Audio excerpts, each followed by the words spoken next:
You dare not. You will never again be allowed to claim credit for Martha's efforts. From the conference room, I heard Philip's voice booming.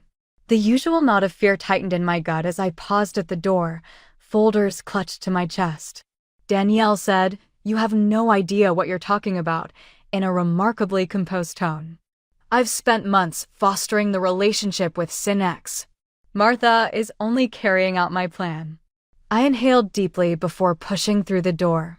They both turned to face me, Danielle Fulton, our recently promoted vice president of sales, looking sharp in her custom-tailored suit that probably cost more than my monthly mortgage payment, and Philip, my faithful teammate, with his always rumpled jacket. "Martha." "Perfect timing," Philip said, his face flushed with relief. "Tell Danielle who actually created the pitch deck for Sinex. You can call me Martha Ellison. I've been working my way up at Orion Tech Solutions in Cincinnati, Ohio, for the past 6 years. I'm 32 years old. For transportation firms, we create logistics software. Simple yet necessary infrastructure that keeps the nation's products flowing. Through perseverance and hard effort, I rose from a junior sales associate to the position of business development manager. Danielle never allowed me to forget that, unlike many of our leaders, I had my graduation from Ohio University hanging in my humble cubicle, not from Harvard or Stanford. Danielle responded with ease. We were just discussing the Sinex presentation, as if Philip hadn't just been yelling. "I'll need your notes by end of day so I can finalize everything." I slowly looked into her eyes. "The presentation is really already complete, Danielle.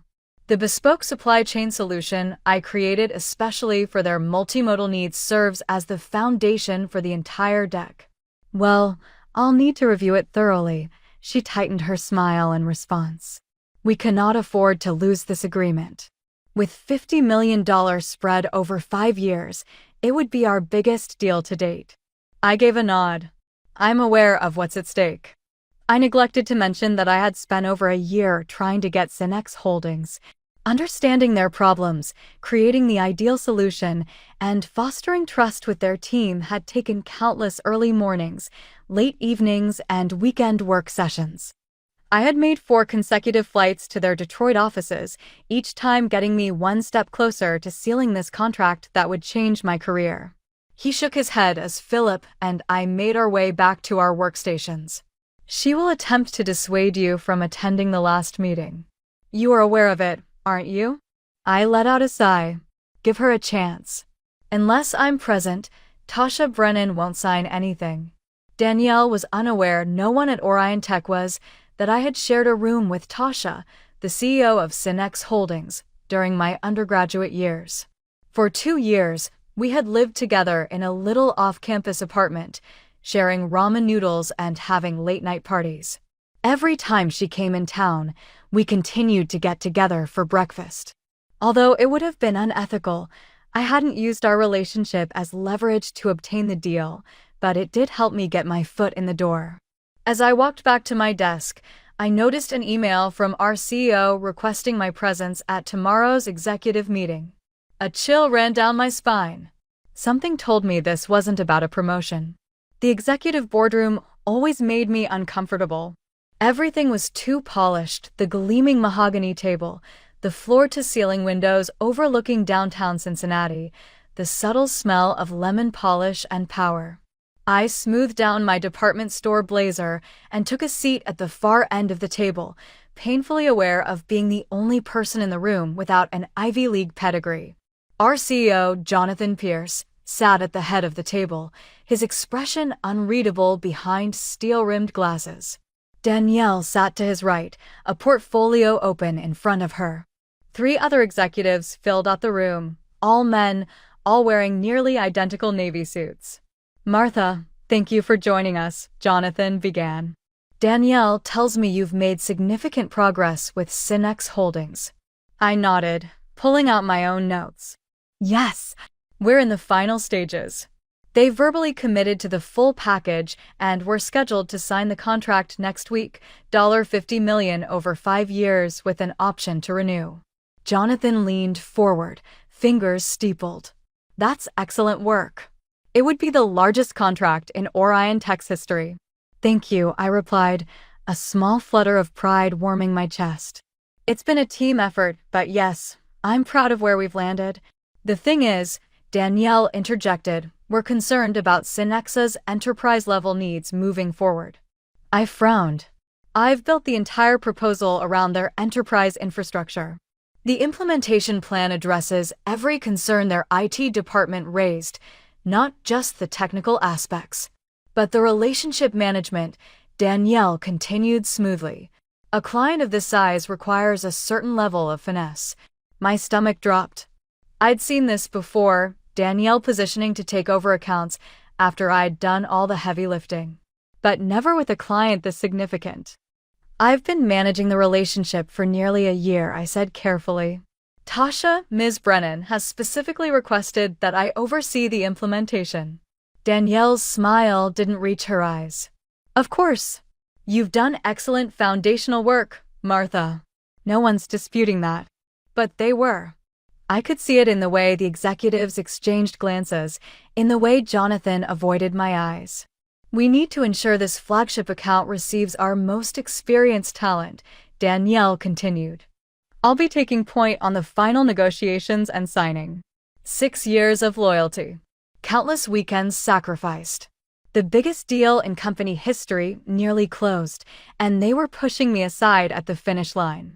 Is there a concern with my performance? I asked directly. Jonathan finally looked at me. Not at all. You've exceeded expectations.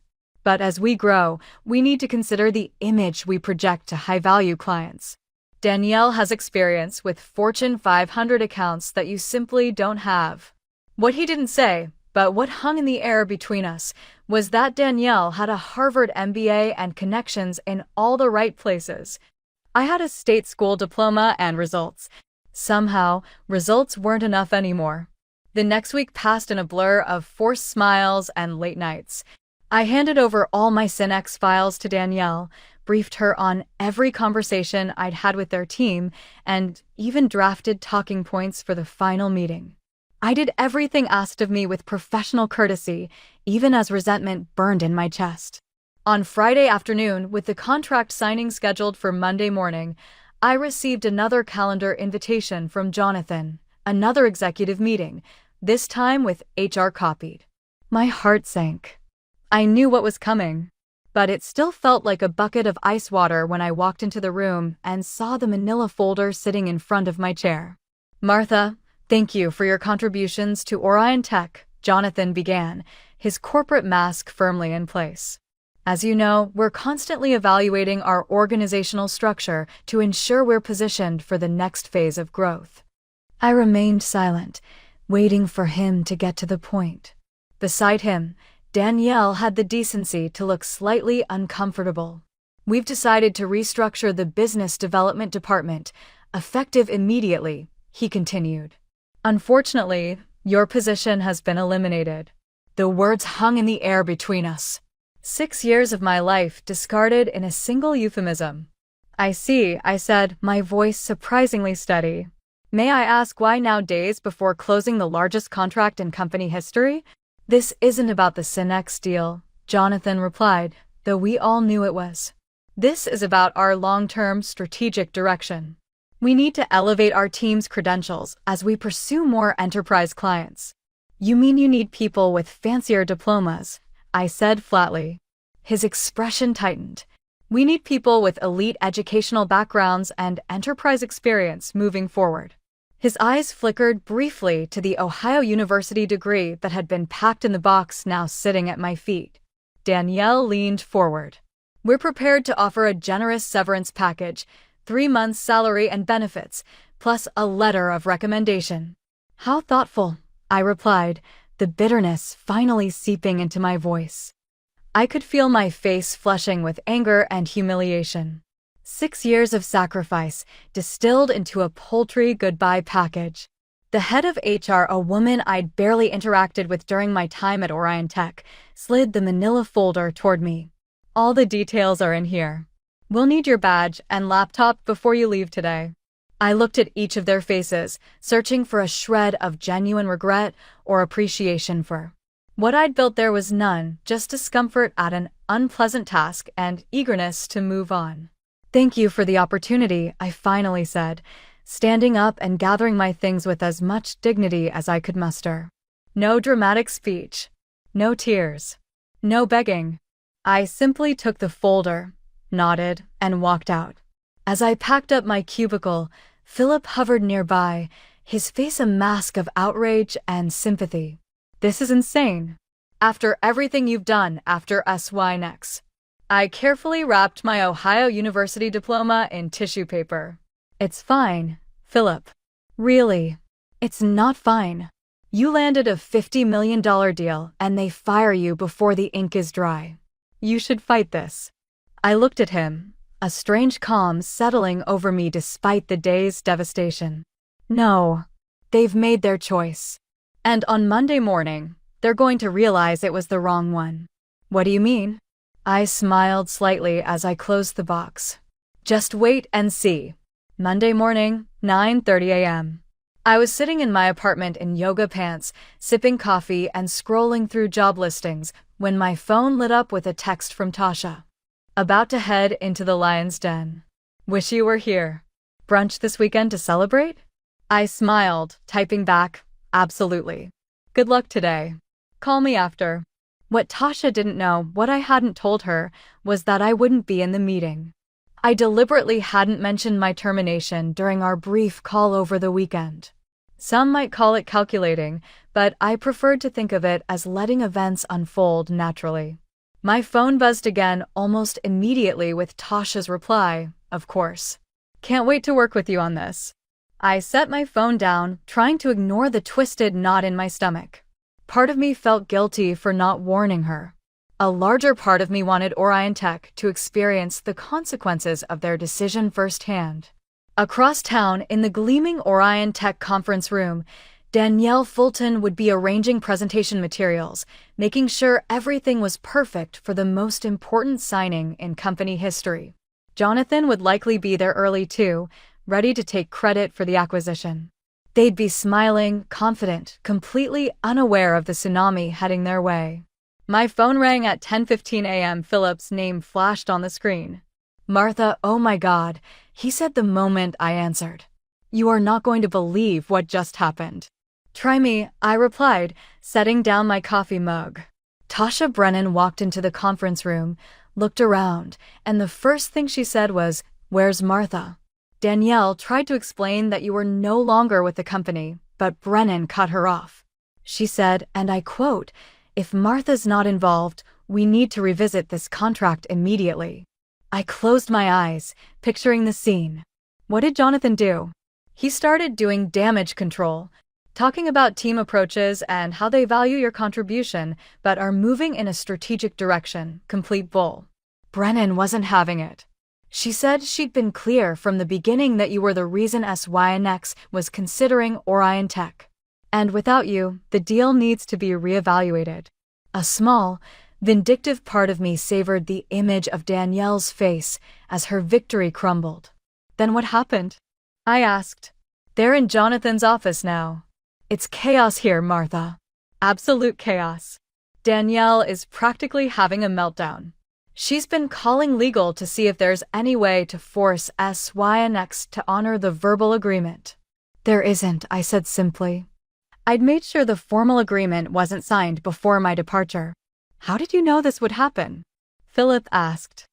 I hesitated, then decided he deserved the truth. Tasha was my college roommate. We've been friends for over a decade. There was a long silence. "And Orion Tech had no idea," he finally said, something like awe in his voice. "They never asked. They saw my state school diploma and assumed I couldn't possibly have valuable connections." "So what happens now?" It was the question I'd been wrestling with all weekend.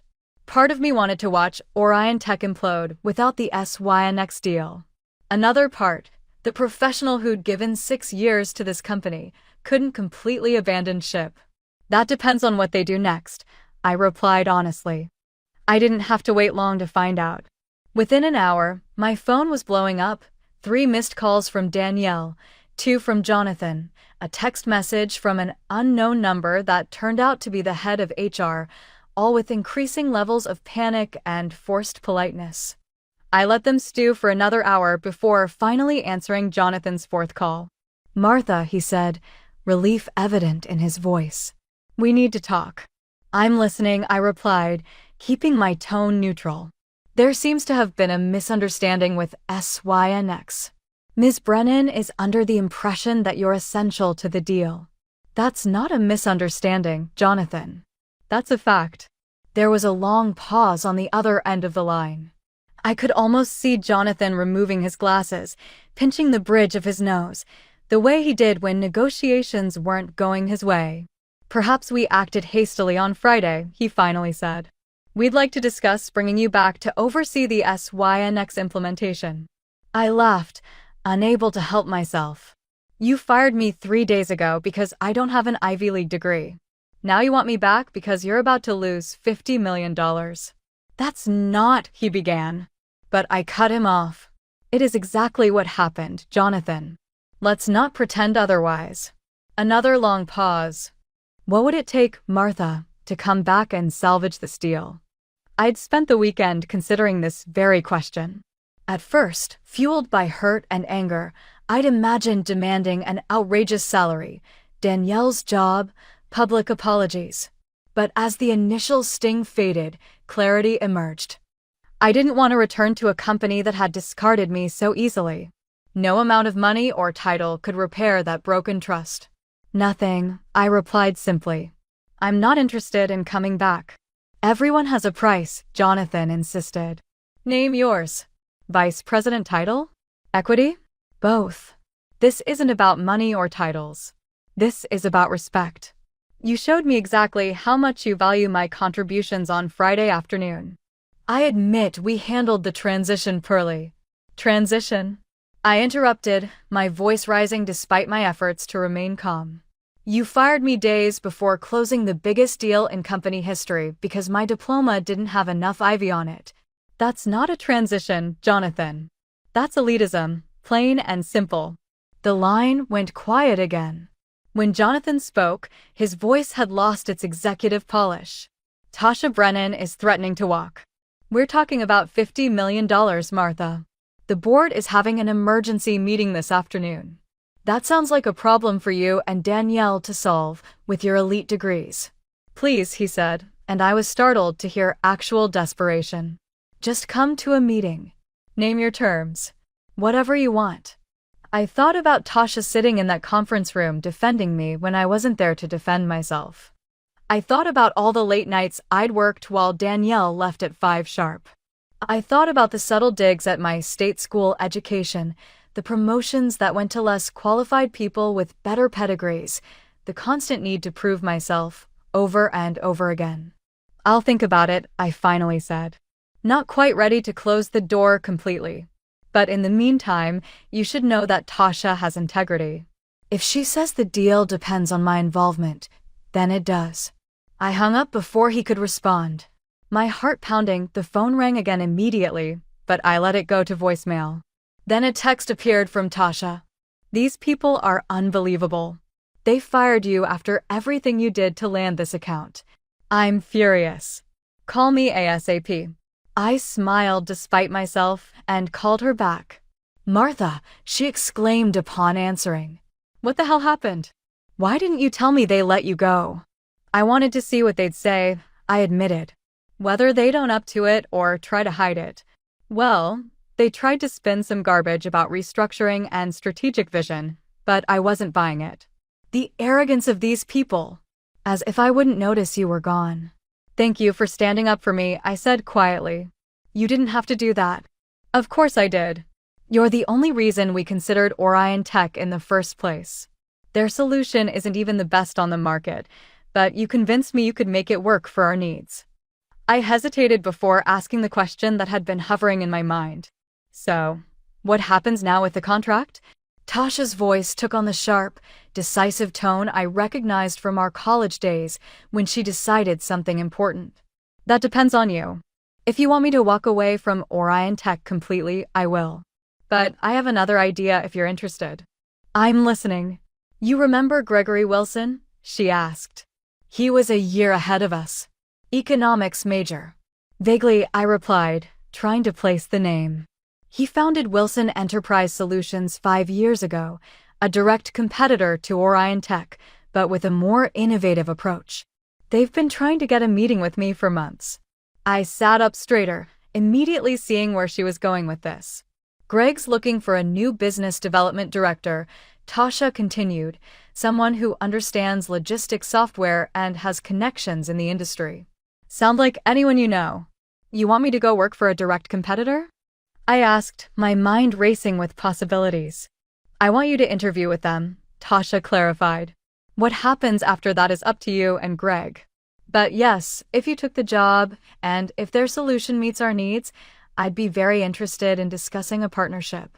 The pieces clicked into place with dizzying speed. I could jump to a competitor, bring syncs with me, and show Orion Tech exactly what they'd thrown away. It was the perfect revenge, professional, clean, and completely ethical. Send me Greg's contact information, I decided. I'll reach out today.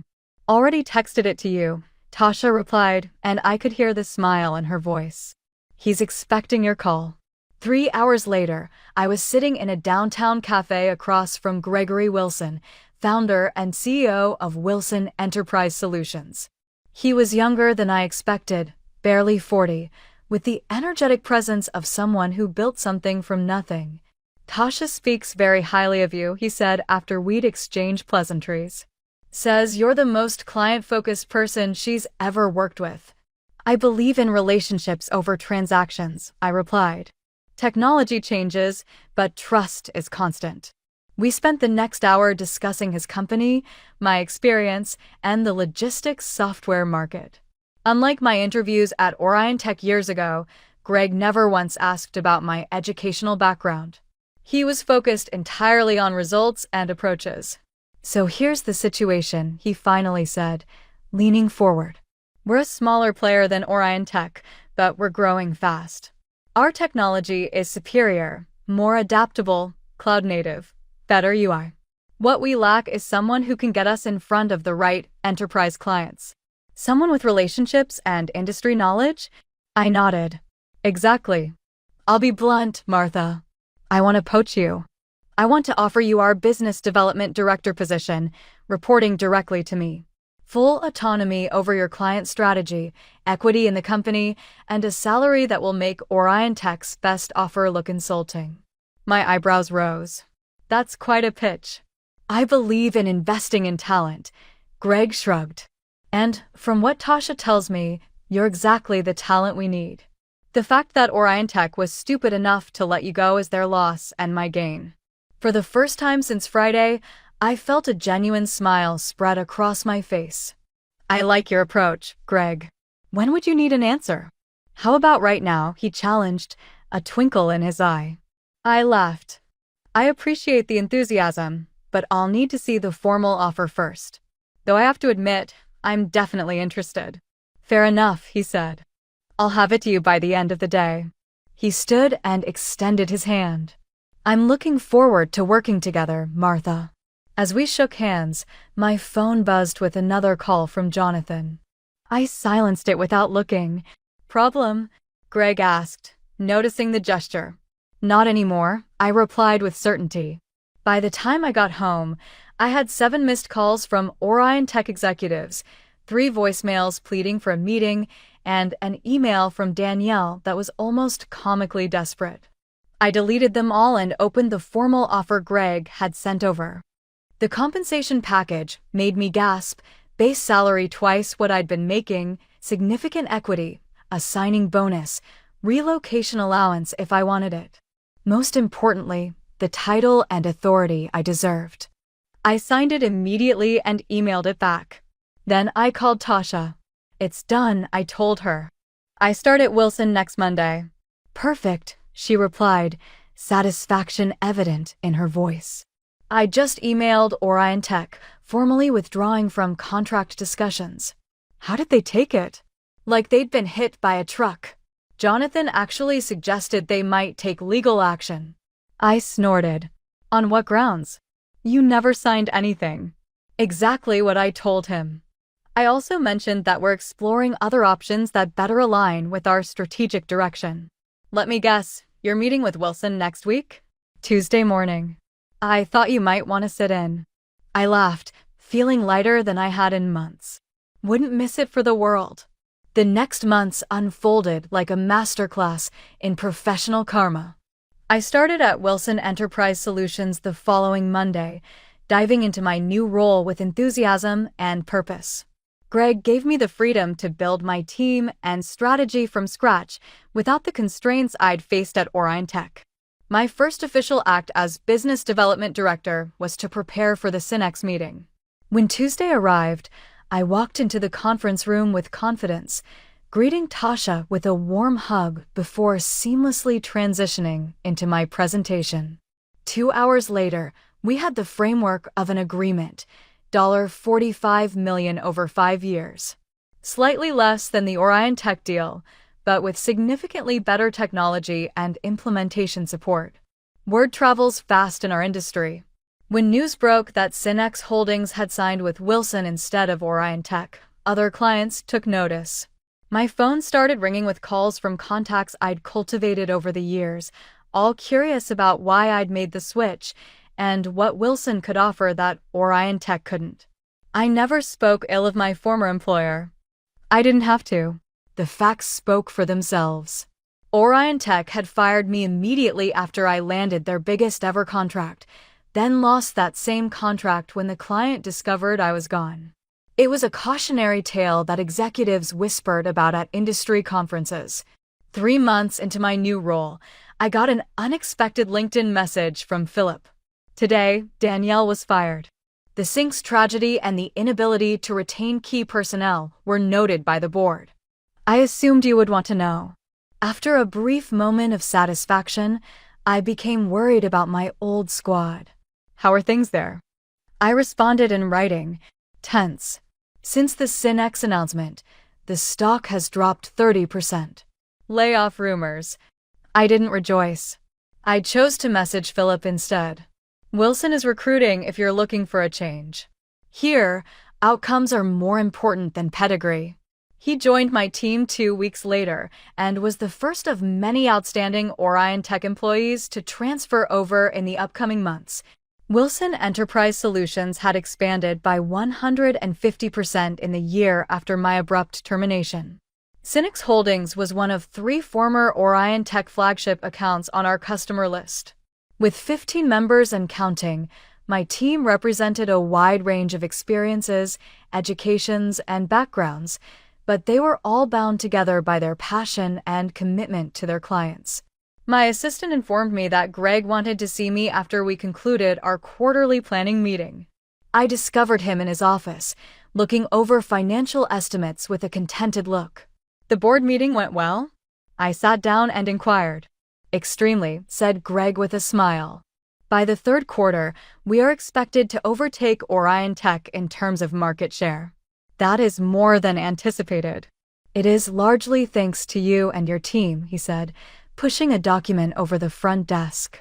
Which is why I wanted to discuss this with you first. A draft news statement announcing my immediate elevation to Chief Revenue Officer was enclosed. I managed to remark, Greg, I don't know what to say, with real astonishment. Say yes, he said. You deserve it. You've brought in outstanding people, changed our sales organization, and helped us land clients with whom we previously couldn't even schedule meetings. I grinned as I considered how different this experience was from my last executive encounter at Orion Tech. Yes, then. Yes, without a doubt. I noticed a text from Tasha on my phone as I was leaving Greg's office. Have you seen the news about Orion Tech? I hadn't. I quickly looked up the headlines. After experiencing decreased sales for 4 consecutive quarters, Orion announced a strategic restructure. The business was looking for a sale, and Jonathan Pierce was leaving his position as CEO. I simply felt a feeling of professional vindication, not glee at their collapse. They had prioritized connections over skill, appearances over performance, and pedigree above performance. The market has just fixed its error. I proudly displayed my Ohio University diploma in my new corner office that evening. It made me grin since it served as a reminder that starting isn't the key to success. It matters where you end up and who you become in the process.